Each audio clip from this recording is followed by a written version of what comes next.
One man, one Murloc, one giant angry badger. This is Blue Please. It begins now.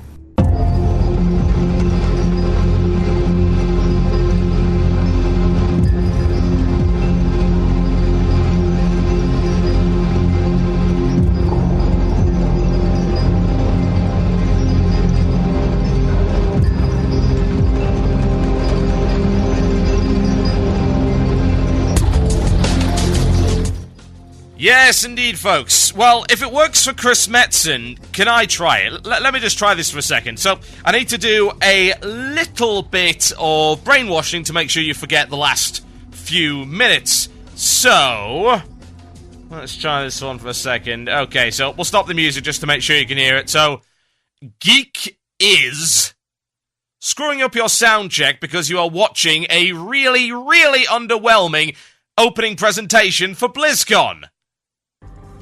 Yeah. Oh, man. What a waste of time. Good lord. Talk about underwhelming.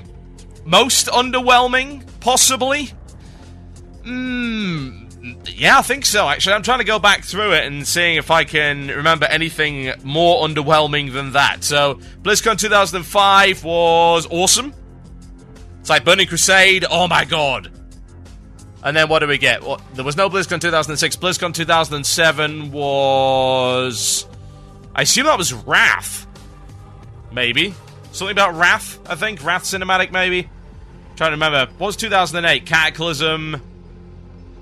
And then we get, what, was it 2009 it was Cataclysm? Whatever the case, I know one of them was a Diablo 3 class, wasn't it? Was it 2008 or 2009? Oh, I can't remember. Well, whatever the case. I'm sorry. /care. I realise that there are fanboys listening to this stream that are going to literally swallow anything that Blizzard gives them, but I'm sorry, since, you know, one, I'm not 12 years old, two, I've been playing Blizzard games for way longer than you have, so I've got jaded and cynical to the fact that, hey, this is actually just another company, and no, everything that comes out of their various orifices is not something that you actually need to fawn over. It isn't. It's not. I mean, look at it. It's a class announcement for Diablo 3. Oh, and something else for Diablo 3. Arena PvP. Do you have to esport everything you do now, Blizzard? Is that it? Please. It's absolutely pathetic. Now, you never know. It might be okay. It might be okay. But, honestly, /care. I remember a good hack and slash RPG that actually did PvP properly, and it was Nox, and that was the last game to ever do so. There's no other good hack and slash RPG that has good PvP, and I don't expect this to be one of them either. Not impressive at all. And then, what do we get? The Cataclysm cinematic. Ooh. Wait a minute, we saw that already. And you inexplicably put it on your YouTube channel. What was going on with that? Really? I don't know, man. I just don't know. Why would you release it early? I don't know. I wish I could say something good about that opening presentation, because you know what? I am a Blizzard fan. I like pretty much everything Blizzard puts out. The problem is that Diablo 3, for me, has always been I will definitely buy this on release, but I'm not really tracking the development too much. I'll see bits and bobs here and there. I don't care about the classes, because I'll choose what class I'm going to play when I actually have a look at the game, and I have it in my hands, and I have a look at what they do, and it's like, okay, I'll pick the class that I like. It's not about months and months of pre-preparation and freaking theory crafting, and no doubt some people are doing that, but I'm not one of them. So I don't care about the 5th class. I don't care what it is. It could be a goddamn killer rabbit, as far as I'm concerned. And indeed, they're already in World of Warcraft, so one has to assume that they might be in Diablo as well. If the killer rabbit class, I would happily play. And hell, I might be more enthused by the announcement of the killer rabbit class than the bloody demon hunter, but I'm sorry. There was nothing there. Yeah, we got some statistics, and we got Chris Metzen wailing on for about 25 minutes with his ridiculous indoctrination act. It was like something out in 1984. We have always been at war with Eurasia. It's terrible. Glad I'm not there. And I tell you, the stream is absolutely abysmal. You know, am I having a bit of a bitching session here? Yeah, you know what, I am, because the thing is, we've done it better. It's so sad. But WoW Radio back in the day did the streaming better than bloody DirecTV, and we didn't have to charge for it. Holy Christ. I just don't know. It seems to me that people will just buy anything that Blizzard puts out these days. And by buy, I'm not just saying, hey, buy their games, because of course you should buy their games. Their games are great. They're always great. I'm talking about everything else they do. We're talking about merchandise that's rubbish. I mean, for God's sake, have a look at the Upper Deck WoW miniatures. So awful. Awful quality, just shilled out to make as much money off the license as possible. Oh, it's got Blizzard on it. It's got Blizzard, we've got to buy it. They put out a stream, a pay-per-view event that doesn't even work. Hell, if you want evidence of that, just go and have a look at my bloody twit pic. And people said, oh, well, just use the Flash player. Right, so you want me to downgrade to the low-quality player so I can watch the stream that I paid for? God, I feel like a sucker. Hell, if I wasn't using it for work purposes, I definitely would feel like a sucker. Seriously. But you get Deathy, the reskinned Murloc pet. Oh. Oh, God. You know, L. Ron Hubbard would be jealous as hell of these guys if he was still around. Yeah? You want to make $1 million, start a religion. If you want to make $1 billion, start a cult called Blizzard. Holy shit, my. And the best thing is, you know, the people who are at BlizzCon are probably enjoying it, and they're enjoying it because it's actually kind of a cool social experience. The atmosphere of BlizzCon's really cool, it just completely lacks any semblance of content. Hopefully there'll be something in the Dungeons and Raids panel after the show, assuming the damn thing actually works. We shall see. So what have I got coming up for you in the show today? Well, here's the problem. They didn't say anything worth talking about. That's the entire freaking thing. That's it. That's all there is. Show's over. Go home. I can talk about raiding, I suppose, because I tell you what, while the BlizzCon opening thingamy-bob is probably the most disappointing and lackluster one they've ever done, the raiding that I've had the pleasure of doing, which includes those 2 evil dragons, and I did a little bit of the Ascendant Council over in the Bastion of Twilight. Now that is something to behold. I'll talk about that a little bit later on the show for you, and you know what? Since on Tuesday we sort of brought Imbecile of the Week back. Imbecile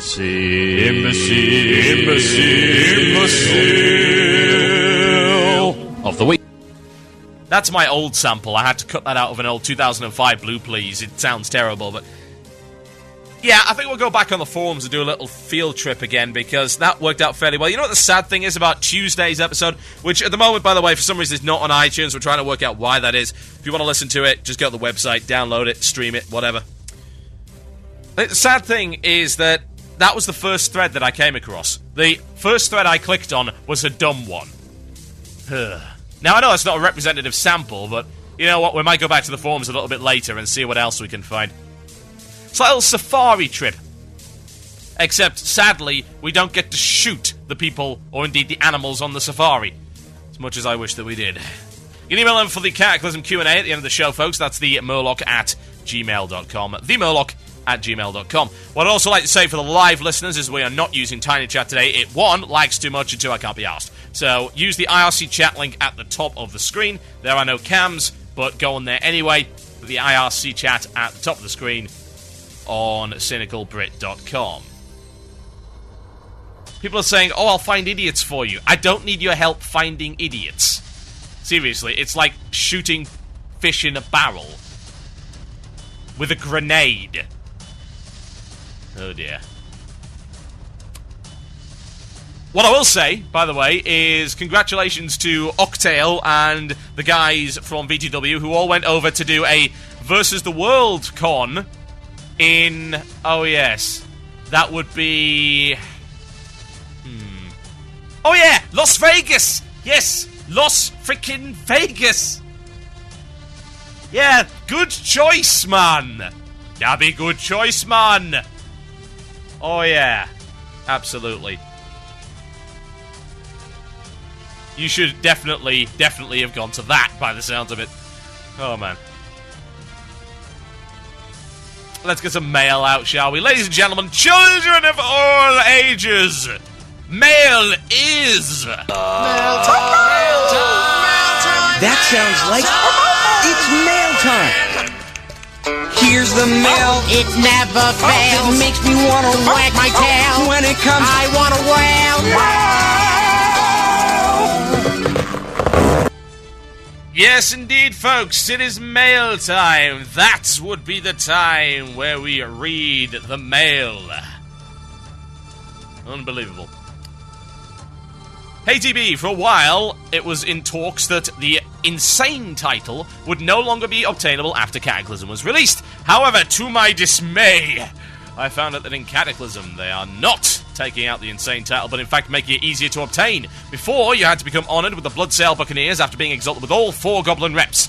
The only way to do this was to do a terrible grind in Diamall, apparently, turning in 1 unique key 200 plus times for the free knock quest so you would not hurt your Bloodsail rep. Now, they are making it so you do not need to be honoured and exalted at the same time. This means after becoming honoured with the Bloodsail, players can just turn around and start murdering Bloodsail Buccaneers for a significantly faster Goblin rep grind. I was the first on my server with this title, and quickly, the main thing that made me feel unique in this game is becoming easier to obtain. I know how you feel about Blizzard nerfing content for more people to experience. I was curious of your opinion on Blizzard nerfing an optional feat of strength and yet giving the same reward. Love the show and hope you take the time to talk about this. Shout out to the Blooded, best lesbian, gay, bi, and transsexual guild in the game. It's from Johnny Kakis on US Kurobashi. I don't know whether or not they claim of being the best lesbian, gay, bisexual, transvestite, or do they call it transsexual, transgendered? I have no idea. Sorry, I am straight, and as such, very much blind to your ways. Anyway, yeah, nerfing this is dumb, honestly. Seeing all the content was bad enough with raids. Seeing all the content when it's an optional achievement is ridiculous. You can see all the content with or without the nerf. What content do we get to see? I will enjoy grinding my Ravenhold rep. And my... what the hell else was it? Stuff that what was the Diamall faction? The Shen something or that? I don't know. Whatever the case. If you do the Insane title, it is very, very appropriate because you are literally insane with nothing better to do, and I would strongly recommend that you ask me about better games that you can spend your time in. I mean, maybe if you don't have a lot of money and you can't afford anything, then I can sort of, maybe understand it. But, oh, lordy, people. Why would you do this? Why? Why? I can't understand why you'd waste so much time on something so pointless. But what I do understand, ladies and gentlemen, is that yes, owning something like that does give you a feeling of uniqueness and belonging within the game. I understand this because I own something that does just that. It is called the Murky. And you know what? I went to BlizzCon 2005, where they had the best opening announcement. And where it wasn't 50% more expensive than it is now. And even there was still lack of content. But hey, I got to play StarCraft Ghost and realize why they cancelled it, because it wasn't very good. Oh, man. Oh, man. Yeah, you know what? It does, in fact, make you feel absolutely and completely emasculated, I suppose. Because, you know what, they're going to be putting in, supposedly, the Murky into Cataclysm. There's a hard-boiled egg, which yields a Murky pet, which looks exactly the same as the other Murky pets. Now, I never really minded when they put in the variations, the Lurky and the Gurky, and even the Deathy and stuff like that, and certainly the Grunty, because they're not the same as the Murky. But if you can get something that is the Murky, then basically what you're doing there is saying, yeah, you know that one little piece of memorabilia for the 10,000-mile round trip that you actually took? Well, sorry. Everyone else gets to have it now, because there can't be anything unique within the game. Nothing.